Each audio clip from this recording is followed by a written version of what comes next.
بعد الفيديو ده انت مش هيبقى عندك اي مشكله مع الانجليزي تاني خالص. عمرك سالت نفسك ليه في ناس رغم ان هي بتدي وقت كتير جدا لتعليم الانجليزي عمرها ما بتوصل، وفي الاخر بقى بيرموا شماعات زي اللغه دي لازم تكون متعلمها وانت صغير او مفيش حد بيتعلم لغه؟ ده لان معظم الناس فاكره انك لو حفظت كلمات كتير وقعدت تحطها في جمل انت كده خلاص قفلت الانجليزي، ولكن في الواقع انت تاني يوم هتنسى الكلمات دي اصلا. الانجليزي رحله، مش كل ما يبقى عندك شويه حماس هتفتح تحفظ لك كام كلمه وتقول كده خلاص كده انا اتعلمت انجليزي، وبعد اسبوع بقى تقول انا خلاص زهقت والموضوع مش نافع، وتتوقع بقى انك هتتعلم انجليزي في يوم وليله. ما كانش حد غلب، وما كانتش الشركات دفعت 15,000 و20,000 جنيه في الواحد علشان يعينوا تيم بيتكلم انجليزي. قسيت عليك، لكن ما تقلقش، انا هديك السر اللي هيخليك فعلا تتعلم انجليزي. الطريقه دي انا جربتها ونجحت مع كل الطلاب اللي درست لهم، ولكن الطريقه دي مش ابركدبره هتعمل سحر وهتتعلم في يوم وليله. لو انت بتدور على حاجه زي كده، لا انت اقفل الفيديو وروح بقى للناس اللي بيقولوا لك احفظ ال 5000 كلمه دول واشتري الكتاب ده وهتبقى جامد في الانجليزي. الطريقه دي هتتقسم للثلاث خطوات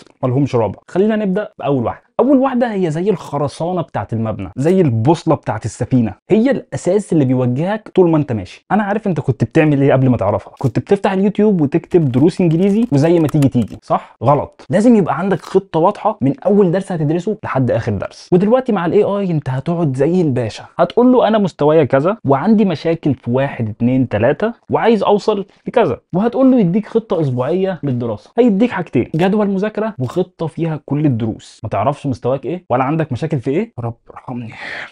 ماشي، مبدئيا كده احنا مش هنمشي على الله من غير تحديد مستوى. هنحدد على حسب 4 نقط ما لهمش خامس. اول واحده النطق او البرونسيشن، ثاني واحده الطلاقه او الفلوينسي، ثالث واحده الكلمات او الفوكاب، ورابع واحده القواعد او الجرامر. هتخلي شات جي بي تي يكلمك من 10 دقائق لربع ساعه، وقول له في الاخر يديك تقييم من 10 في الجرامر والفوكاب. الفوناتكس والطلاقه اظن بتكون واضحه، يعني اكيد انت عارف انت بتنطق ازاي وبتتكلم حلو ولا لا، وغالبا هتحتاج تبدا فيهم من الصفر كده كده. خدت الخطه؟ هتعمل بيها ايه بقى؟ هتجيب الخطه دي وتحطها في اليوتيوب درس درس. هتقول لي استنى، هو مش انت كنت بتقول لي ما تعلمش بالطريقه القديمه بتاعت الحفظ بقى والدروس والكلام ده؟ طب وانت مين اللي قال لك اصلا انك هتحفظ او هتاخد دروس؟ انت هتاخد بس فيديو سريع عن القاعده من 5 ل 10 دقائق علشان يبقى بس معاك الاساسيات بتاعتها، وهتطلع على عمك تشات جي بي تي. اول حاجه هتقول له انا مدرس وانت تلميذ وهشرح لك الدرس اللي انا لسه واخده ده، وبعد ما تشرح له هتقول له هل انا عندي غلطات وهل انت فهمت صح؟ طبعا انا مش محتاج اقول لك ان الدرس هتشرحه بالانجليزي مش بالعربي، ده بندرب نفسنا عشان نتكلم اللغه. تاني حاجه بقى هتطبق معاه على الدرس. فلنفترض انك مثلا خدت قاعده اف، هتقول له طيب انا دلوقتي هعمل محادثه معاك وهركز على قاعده اف وهستخدمها كتير، عايزك تصلح لي كل مغلط. هتقول لي ثانيه بس يا عم محمود، انا يا عم عايز احسن النطق بتاعي ومش عارف النطق الصح، ما بعرفش يا عم انطق الكلمات صح. احسن النطق ازاي؟ في طريقه هتخلي اصحابك يقولوا عليك من حواري لندن. للاسف من ايام المدرسه واحنا بيدرس لنا الانجليزي كتابه وجرامر، فاحنا بنبقى فاهمين ايه اللي بيتقال في فيديوهات الانجليزي وبنبقى كمان عارفين هنرد ونقول ايه، لكن عدم اضافه الكلام في المدارس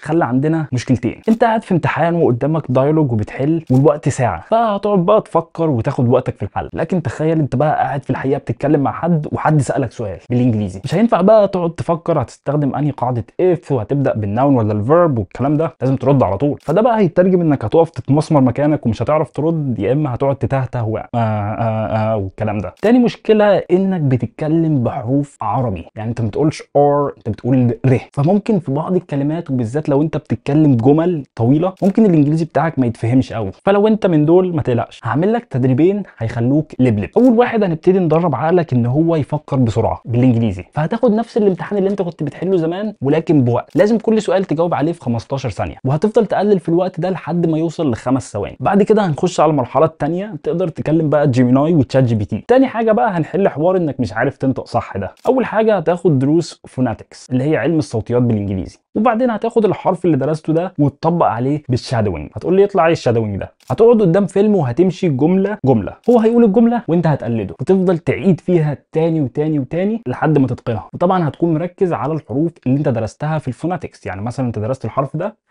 هتجيب جمل فيها الحرف ده وتفضل تنطقها تاني وتاني وتاني. هتقول لي يا عم محمود يعني انا هفضل اكلم في آلة واعيد ورا افلام؟ انا كده يا هزهق يا هتجنن ودي تفوتني يا هبل. ما انت لو بتبص على الديسكريبشن، بس انا مش هبخل عليك، خد دي، احنا اصلا عاملين لك سيستم فيه كل اللي انا قلت لك عليه ده، وكمان هتبقى في تيم فيه 6 افراد، انت والتيم بتاعك بتنافسوا بعض في الالعاب اللي في السيستم وكمان بتنافسوا التيمات التانية، وفي جوائز بتبقى للاوائل. لو عايز بقى تعرف اكتر عن الحوار ده بص على الديسكريبشن.